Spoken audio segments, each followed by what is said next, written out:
सुबह मेघनाद से लक्ष्मण जी का अंतिम युद्ध होने वाला था।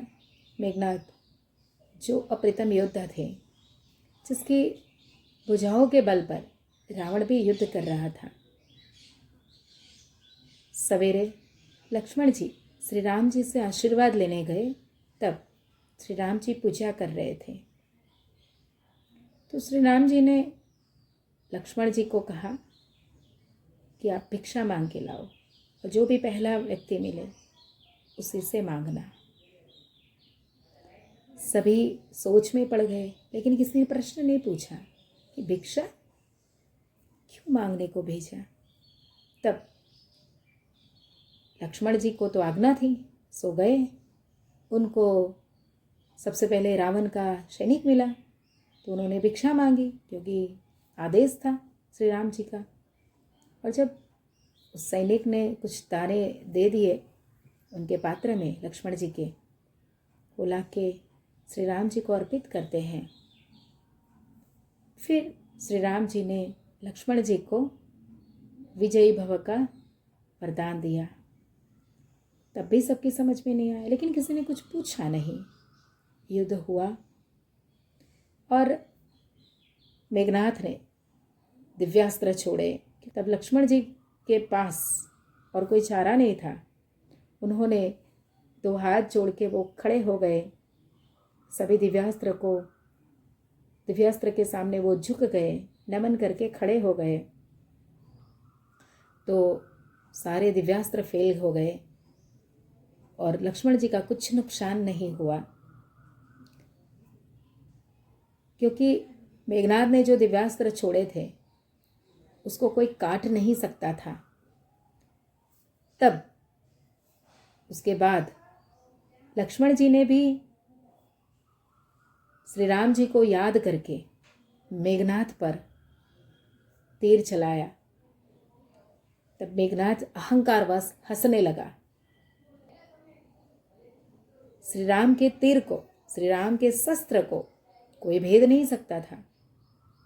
तो उसी समय मेघनाद का सिर कटकर जमीन पर पड़ा और लक्ष्मण जी की विजय हुई। युद्ध खत्म हुआ, शाम का वक्त था। तो हनुमान जी ने श्री राम जी को पूछ लिया कि आपने लक्ष्मण जी को भिक्षा लेने भेजा, कुछ समझ नहीं आया। तो श्री राम जी ने कहा कि लक्ष्मण जी को मैंने विनम्रता का पाठ पढ़ाया और युद्ध में वही व्यक्ति विजयी होता है जो विनम्र हो, और युद्ध के अंदर विनम्रता बहुत ज़रूरी है। और अगर मैं उस समय विनम्रता का पाठ नहीं पढ़ाता तो लक्ष्मण जी कभी झुकते नहीं, उनको झुकना सिखाया। तो जब मेघनाद ब्रह्मांड की चिंता किए बिना दिव्यास्त्र का प्रयोग करेगा, तब लक्ष्मण जी ने तो हाथ जोड़कर उनके सामने झुक गए। और जब झुकते हैं तो किसी को भी माफ़ करना पड़ता है। लेकिन जब मेघनाद पर प्रहार किया तब वो झुके नहीं, क्योंकि उनको झुकना नहीं आता था, विनम्र बनना नहीं आता था। इसीलिए वो हो गए, हार हो गई उसकी, और लक्ष्मण जी जीत गए। क्योंकि मैं लक्ष्मण जी को बड़े अच्छे से जानता हूँ, वह अत्यंत क्रोधी है, लेकिन युद्ध में विनम्रता की आवश्यकता होती है। मोक्ष शक्तियों के सामने विनम्रता ही काम कर सकती थी।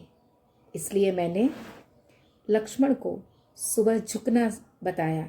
एक वीर शक्तिशाली व्यक्ति जब भिक्षा मांगेगा तो विनम्रता स्वयं प्रवाहित होगी। लक्ष्मण जी ने मेरे नाम से बाण छोड़ा था।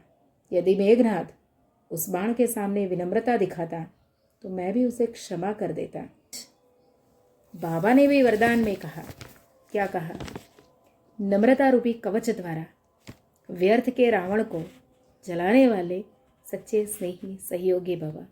जब हमारे अंदर विनम्रता आती है तो विनम्र व्यक्ति को सभी का सच्चा स्नेह और सच्चा सहयोग भी प्राप्त होता है। और जब नम्रता का कवच पहन लेते हैं तो हम कोई भी कैसे भी स्वभाव संस्कार वाला व्यक्ति हो, वो हमसे टक्कर नहीं ले सकता। जहाँ नम्रता होगी वहाँ स्नेह और सहयोग भी अवश्य प्राप्त होगा।